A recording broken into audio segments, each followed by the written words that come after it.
Biografi Pak Deddy Mulyadi. Deddy Mulyadi terpilih sebagai Gubernur Jawa Barat usai memenangkan kontestasi Pilgub Jabar dengan raihan suara 62,22% suara. Pria yang dilantik sebagai Gubernur Jabar 2025 sampai 2030 pada 20 Februari 2025 ini memiliki perjalanan panjang di dunia politik. Mulai dari anggota DPRD Purwakarta, Wakil Bupati Purwakarta, Bupati Purwakarta 2 periode, hingga anggota DPR RI. Berikut profil Deddy Mulyadi. Masa kecil Deddy Mulyadi lahir dari keluarga sederhana di Subang pada 11 April 1971. Deddy kecil pernah bersusah payah untuk makan. Ayah Deddy, Ahmad Suryana, adalah purnawirawan tentara dengan pangkat terakhir prajurit kader. Sang ayah hanya bisa berkarya di kemiliteran sampai usia 28 tahun karena sakit. Diduga diracun mata-mata Belanda. Suryana kemudian bekerja di perkebunan, itu pun tak lama karena ia tak ingin bersekongkol menjual pupuk secara ilegal. Sejak saat itu, ibu Deddy, Karsiti, yang mengambil alih tanggung jawab mencari nafkah, dari mulai jadi kulit tandur sampai nyangkul. Deddy kecil terbiasa makan sederhana. Ikan asin adalah menu istimewa yang hanya bisa dinikmati pada tanggal 1 sampai 5 kalender muda. Selebihnya ia akan kembali makan dengan garam.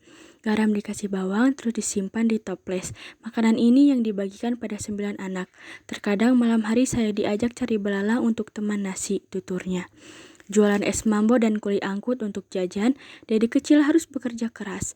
Misal, jika ingin es mambo, maka ia akan jualan es mambo, terlebih dahulu sebanyak 1 termos es.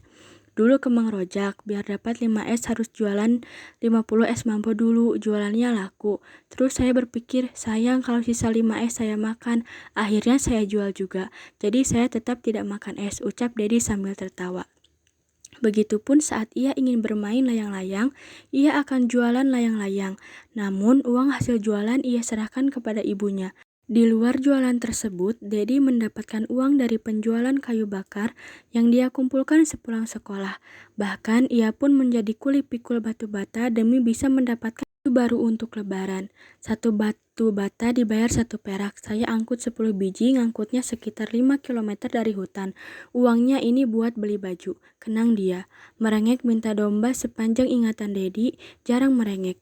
Rengekan yang ia ingat adalah saat dirinya ingin mendapatkan 2 ekor domba untuk digembala. Mendengar rengekan Deddy, sang ibu menjual cincin seharga 7.500 untuk dapat 2 ekor domba, jantan dan betina.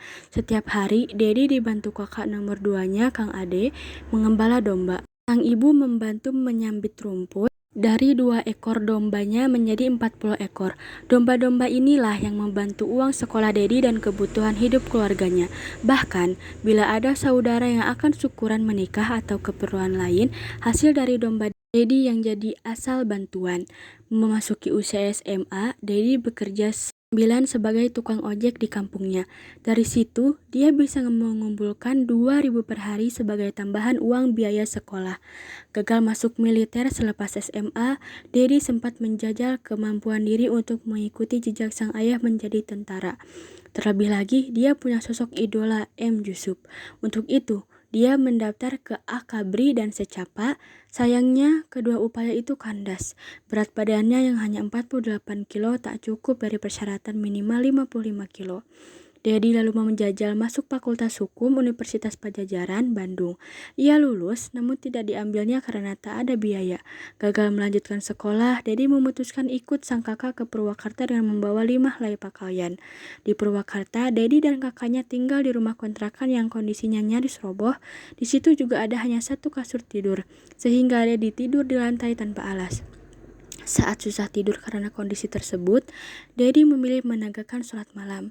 Kakak saya penjaga genset, penghasilannya 100.000 per bulan, sisa potongan bank. Karenanya kalau belanja sekaligus.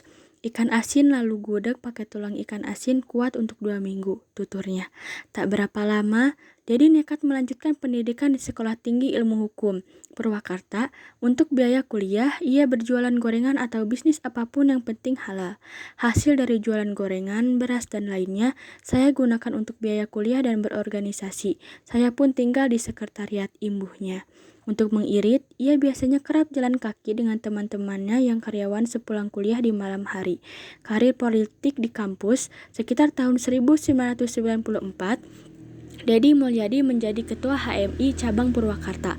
Dia juga aktif di organisasi buruh seperti Serikat Pekerja Seluruh Indonesia pada 1997 dan Konfederasi Serikat Pekerja Seluruh Indonesia pada 1998.